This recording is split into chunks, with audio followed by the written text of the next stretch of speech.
All right, welcome back to Cruise Control. My name's Eric, and today I'm doing a 6,000 mile update on my 2022 Toyota GR86. Let's talk about that right now. Welcome to Cruise Control. All right, so what has this car been like over the last 6,000 miles? Well, like anything, there's good and there's bad. The exterior styling is fantastic. Everything about this screams like affordable Porsche to me. It's just beautiful. I love this color. It's my favorite color that this car is sold in, and I just love the body lines that it gives you. The driving dynamics, come on, this thing handles so well. I love the rear-wheel drive chassis. I love the low center of gravity. The suspension is tuned perfectly for someone like me who wants a sporty drive but does not want it to get beat up just driving around town. So it actually handles Colorado roads really well, which is something that I really like. Yes, of course, if this was going to be a dedicated track car, you would need a stiffer suspension, but that's not what I bought this for. I bought this for around town, going around my favorite mountain road, and occasionally tracking it. That leads me to the bad part. I am not going to be taking this to go track because of the RTV issue. There's too much oil starvation going on. They already dropped my oil pan, and my oil pickup tube was full.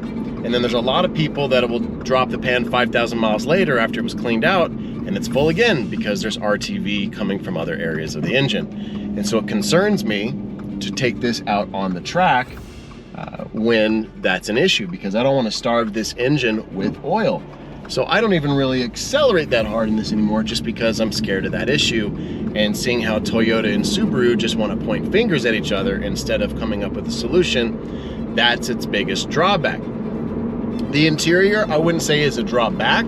I would just say it's neither for or against you. It's better than the previous generation, in my opinion. But it doesn't offend, but it doesn't impress. It's there. It's got Apple CarPlay and Android Auto, but no wireless charging. It's got nice seats, but no color in here. It's just all dark, which is fine. It's okay, but it's not great.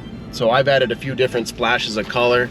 You know, like I've added stuff like this and some lights inside here for nighttime driving, and I've given it a couple of splashes. It just needed a little bit, in my opinion. But what's it been like to drive for 6,000 miles? Well, I've averaged over 6,000 miles. I've averaged 29.2 miles per gallon in mainly city driving. Very few highway trips. I would probably say 70% city, 30% highway would probably be my end goal here. So not bad. I know when I did drive highway, I got 35 miles per gallon, so this thing was very fuel efficient for me. Now, I've heard the manual transmissions, because of how they're geared and stuff like that, it does not get as good a gas mileage as this does, but then it gets the other trade-off. It gets more power. Well, it's the same amount of power, but because of gearing, it feels faster, right? So this automatic does 0 to 60 in 6.3, and a manual will do it in 5.4. So 9/10 of a second, let's just call it 1 second, a whole second faster for the manual. So do I miss some of the speed? Absolutely. But would I want to trade off the fuel economy that I'm getting versus what I've seen people get in their manual? I don't know. This wasn't really about just straight line acceleration. This was more about getting around town, daily driver duties, but then also really good on a back road, good for cross country trip. And I wanted my wife to be able to participate. She doesn't know how to drive stick, and I wanted her to be able to enjoy this car as well. So it was a shared experience for me. And I really enjoyed that aspect of this. And plus, it's got some paddle shifters. It's no dual clutch or PDK, but you know what? It actually responds relatively well. Let's go ahead and put it into sport mode, and you'll hear the upshift when we leave here from the red light. And so this vehicle, to me, here we go. So, and I'll shift at 4,000 RPM. You know, pretty quick. Here we go again, 4,000. Pretty quick. Let's downshift. A little slower on the downshifts, a little faster on the upshifts, but you know what? It's fine. It's engaging enough. Turn it off of sport mode. Gets rid of the fake engine sound that it pumps inside here.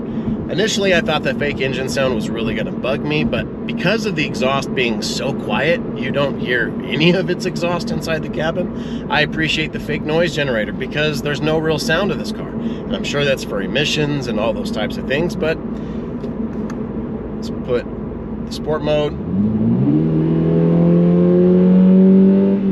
Say that was to 5,500 RPM. That right there, yes, it doesn't sound as good as like a real exhaust or an intake, but you know what? I do like the fact that it gives it a little bit of a sporty intention. The seats are very comfortable.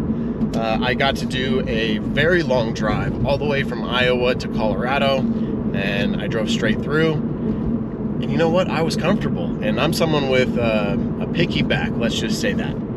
I'm picky when it comes to the seats, and I find these seats very comfortable. I would not say they're as comfortable as the Type R, but they are more comfortable than my old seats in my Civic Si, so they're like somewhere in between. So I do like the seats. I think that's a plus that's on here. The audio system, let me talk to you guys about the audio system. Everyone complained, oh man, the audio system sounds terrible in this car.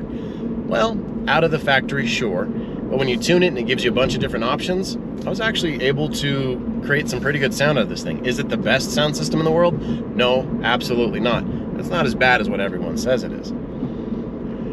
Overall though, this car is just a lot of fun. It gets a lot of attention. People always ask me, what's the #1 question? Is that a Supra?